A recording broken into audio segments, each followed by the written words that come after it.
So I'm not sure if you guys heard, but breaking. US private military company to staff Israel on the Palestine checkpoint in Gaza. So UG Solutions, a previously low-profile firm, is hiring nearly 100 US Special Force veterans, offering a daily rate starting at $1,100 with a $10,000 advance. I do actually want to pull up the whole article here. So here's the article. I want to read it in full, to be honest, because I haven't actually had a proper read of it. So, Gaza checkpoint to be staffed by scores of armed American contractors. So this is satellite images, obviously, of the Netzarim corridor, which is an area of central Gaza cleared by the Israeli military after invading the Palestinians August 2024. Troops deployed along the corridor prevent the free movements of Palestinians, I don't know how to say that word, Gazans, between the north and the south of the enclave. So here's just some satellite images, I guess. Oh. That's just some images from the area. Anyway.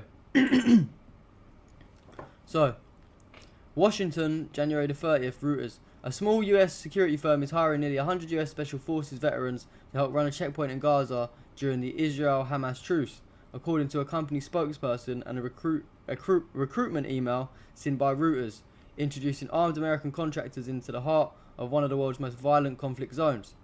UG Solutions, which is a low-profile company founded in 2023 and based in Davidson, North Carolina, is offering a daily rate starting at $1,100 with a $10,000 advance to veterans it hires. They will staff the checkpoint at a key intersection in Gaza's interior, said the spokesman, who confirmed the authenticity of the email. Some people have been recruited and are already at the checkpoint, said the spokesperson, speaking on condition of anonymity. I can't say that word. I'm very bad with English sometimes, unfortunately, even though I'm from England. So he did not say how many contractors were already in Gaza. UG Solutions' role in the ceasefire deal has been reported, but the email disclosed previously unknown details, including the aim of recruiting 96 veterans exclusively with US Special Operation Forces backgrounds, the pay and the types of weapons they will carry.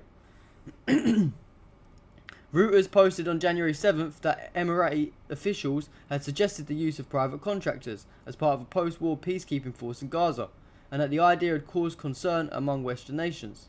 The deployment of armed US contractors in Gaza, where Hamas remains a potent force after 14 months of war, is unprecedented and poses a risk that Americans could be drawn into fighting as President Donald Trump's administration seeks to help the Hamas-Israel conflict from reigniting. Among the risks facing the Americans are gunfights with Islamist militants or Palestinians angry over Washington's support for Israel's Gaza offensive. Of course there is a threat they will face, said Avi Melamed, a former Israeli intelligence official. The document said the contractors will be armed with M4 rifles, which are used by Israeli and US militaries, as well as Glock pistols. The rules of engagement governing when UG Solutions personnel can open fire has been finalised, the spokesman said, but he declined to disclose them. So, he said, we have the right to defend ourselves. He declined to discuss how the company won the contract. And we've got Egypt involved in this as well. What a surprise. Egypt's role. Israeli Deputy Foreign Minister Sharon Haskell on Tuesday told reporters, without naming UG Solutions or the United States, that Israel demanded that the deal include the use of a private security firm working with an Egyptian security company or forces to help maintain security and humanitarian aid flows in Gaza. But she said, it remained to be seen if the arrangement actually works.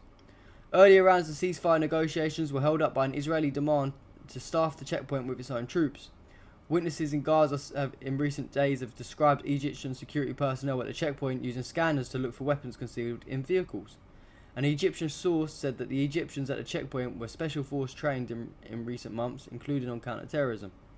A Palestinian official close to the talks confirmed US contractors would also be at the checkpoint at the intersection of the Netzarim corridor, dividing northern and southern Gaza at Salah al-Din Street, which separates the east and the west of the enclave.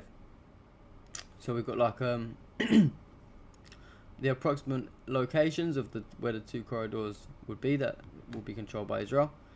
Philadelphia corridor and the Netzarim corridor, both sides of Gaza. One at the end of Rafah, one just past Khan Yunis towards the other side. However, the official said the US contractors would be deployed away from residents passing through, and they must not deal with the local population. The UG Solutions email said its primary vision was internal vehicle checkpoint management and vehicle inspection. We're only focused on vehicles, said the spokesperson. The Israeli Prime Minister's office declined to provide any further comment on the security arrangements. The US State Department, Egypt's Foreign Office and Hamas did not immediately respond to requests for comment either. US use of private security firms as in the past led to disaster. In 2007, contractors for now defunct Blackwater firm shot dead 14 civilians in Baghdad's Al-Nusra Square, igniting a diplomatic crisis and outrage in Iraqis. This is just some nonsense really about, well, it's not really nonsense, it's just about, you know, the previous crimes and the previous things that it's caused. Ahmed Farad Al-Khatib, a fellow at the Atlantic Council think tank who grew up in Gaza, downplayed the danger for the Americans because their role in the return of displaced Palestinian civilians bolsters Hamas's claim of victory over email. Even Hamas, for all its horrendous rhetoric and actions, understands that this is a very American presence that feeds its narrative, he said. So yeah, this stuff's all irrelevant at the end. So basically what's going on, shout out BGFCO, thank you for tuning in, brother.